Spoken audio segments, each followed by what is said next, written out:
ದೆಹಲಿನಲ್ಲಿ parliament ಇದು 4ನೇ ವಾರ ಸೆಷನ್ ನಡೀತಾ ಇರೋದು, ಮಾನ್ಸೂನ್ ಸೆಷನ್ನು. ಕಳೆದ 3 ವಾರಗಳಿಂದ ನಾವು ಬಿಹಾರ್ನಲ್ಲಿ ಏನು SIR ವಿರೋಧವಾಗಿ ಎಲ್ಲ ಇಂಡಿಯಾ ಒಕ್ಕೂಟದವರು ಧ್ವನಿ ಎತ್ತುತ್ತಾ ಇದ್ದೀವಿ.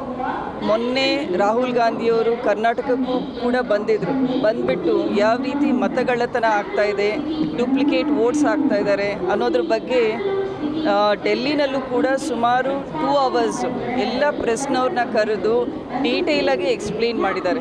ಅದೇ ರೀತಿ ಕರ್ನಾಟಕದಲ್ಲೂ ಕೂಡ MP ಚುನಾವಣೆಯಲ್ಲಿ ಸುಮಾರು 14ರಿಂದ 16 ಸೀಟು ನಮಗೆ ಕರ್ನಾಟಕದಲ್ಲಿರುವಂತಹ 28 MP ಸೀಟ್ನಲ್ಲಿ 16ರಿಂದ 14 ಸೀಟ್ ನಮಗೆ ಬರಬೇಕು ಅಂತ ನಮ್ಮ ಸಮೀಕ್ಷೆಗಳು ಹೇಳಿದ್ದು ವರದಿ. ಆದರೆ ಬಂದಿರೋದು ಕೇವಲ 9 ಸೀಟು MP. ಸೊ ಆದ್ದರಿಂದ ಈಗ ಸೆಂಟ್ರಲ್ ಬ್ಯಾಂಗ್ಳೂರ್ ಅನಿಸುತ್ತೆ, ಅಲ್ಲಿ ಕೂಡ ವೋಟಿಂಗ್ನಲ್ಲಿ ವ್ಯತ್ಯಾಸ ಆಗಿದೆ. ವೋಟರ್ಸ್ ಪಟ್ಟಿನಲ್ಲಿ ಜಾಸ್ತಿ ನಂಬರ್ಸ್ ತೋರಿಸ್ತಾ ಇದ್ದಾರೆ, ವೋಟರ್ಸ್ ರಿಪೀಟ್ ಆಗ್ತಾ ಇದ್ದಾರೆ. ಒಂದು ದೊಡ್ಡ ಲಾಬಿನೇ ಇದೆ. ಯಾವ ಎಲೆಕ್ಷನ್ ಕಮಿಷನ್ ಇಂಡಿಪೆಂಡೆಂಟ್ ಆಗಿ ನಮ್ಮ ಜನರ ಪರವಾಗಿರಬೇಕು, ಪ್ರಜಾಪ್ರಭುತ್ವದ ಪರವಾಗಿರಬೇಕು. ಪ್ರಜಾಪ್ರಭುತ್ವದಲ್ಲಿ ಪ್ರತಿಯೊಬ್ಬ ನಾಗರಿಕನಿಗೆ ಒಂದು ವೋಟ್ ಹಾಕುವ ಹಕ್ಕಿರುತ್ತೆ. ಆ ವೋಟನ್ನೇ ಕದೀತಾ ಇದ್ದಾರೆ ಅಂದರೆ ಇದು ಅವ್ರು ಯಾವ ರೀತಿ ನಮ್ಮ ಪ್ರಜಾಪ್ರಭುತ್ವದ ವಿರೋಧವಾಗಿ ಆಡಳಿತ ಪಕ್ಷ ಅಂದರೆ BJP ಪಕ್ಷ ಕೆಲಸ ಮಾಡ್ತಾ ಇದೆ ಅನ್ನೋದನ್ನು ಜನತೆ ಯೋಚನೆ ಮಾಡಲಿ ಅಂತ ಹೇಳಿ, ಜೊತೆಗೆ ನೀವು ಪ್ರೆಸ್ನವರಿಗೂ ಅದೇ ರಿಕ್ವೆಸ್ಟ್ ಮಾಡ್ತಾ ಇರೋದು. 2 ತಾಸು ರಾಹುಲ್ ಗಾಂಧಿಯವರು ಡೀಟೇಲಾಗಿ ಎಕ್ಸ್ಪ್ಲೇನ್ ಮಾಡಿದ್ದಾರೆ. ಇದ್ರ ಬಗ್ಗೆ ತನಿಖೆ ಆಗಲಿ. ನಾವು ಕೂಡ ಎಲೆಕ್ಷನ್ ಕಮಿಷನಿಗೆ ಕೇಳ್ತಾ ಇರೋದು ಏನು ಅಂದರೆ ವಿಡಿಯೋ ರೆಕಾರ್ಡಿಂಗ್ ಇರುತ್ತೆ, ಅದನ್ನು ಕೇಳ್ತಾ ಇದ್ದೀವಿ.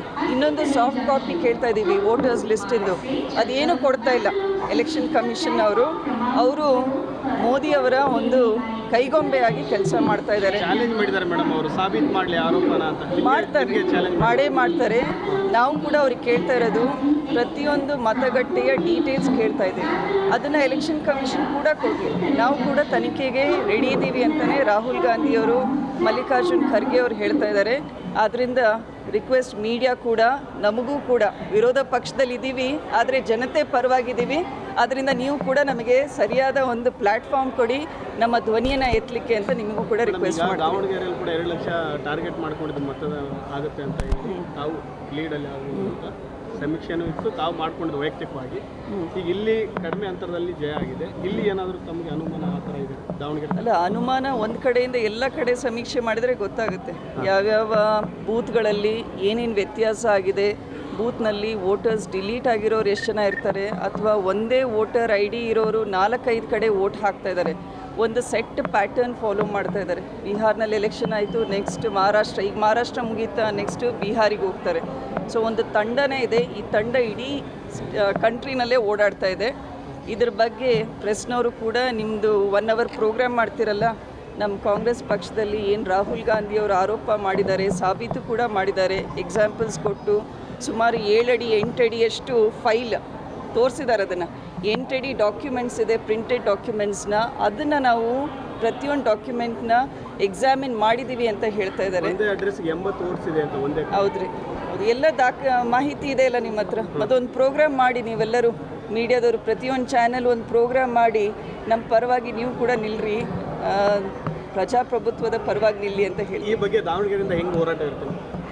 ಪ್ರತಿಯೊಂದು ಕ್ಷೇತ್ರದಲ್ಲೂ ಹೋರಾಟ ಇರುತ್ತೆ. ನಾವೇನು ಪ್ರಜಾಪ್ರಭುತ್ವದ ವಿರೋಧವಾಗಿ, ವೋಟ್ ಚೋರಿ ವಿರೋಧವಾಗಿ, ಮತ್ತು ಈಗ ಹೇಳ್ತಾ ಇರೋದು ಏನು ಅಂದರೆ PM ಮೋದಿಜಿಯವರು ಕೇವಲ 28 MP ಸಪೋರ್ಟಿಂದ ಇವತ್ತಿನ ದಿನ ಪ್ರಧಾನಮಂತ್ರಿಗಳಾಗಿದ್ದಾರೆ.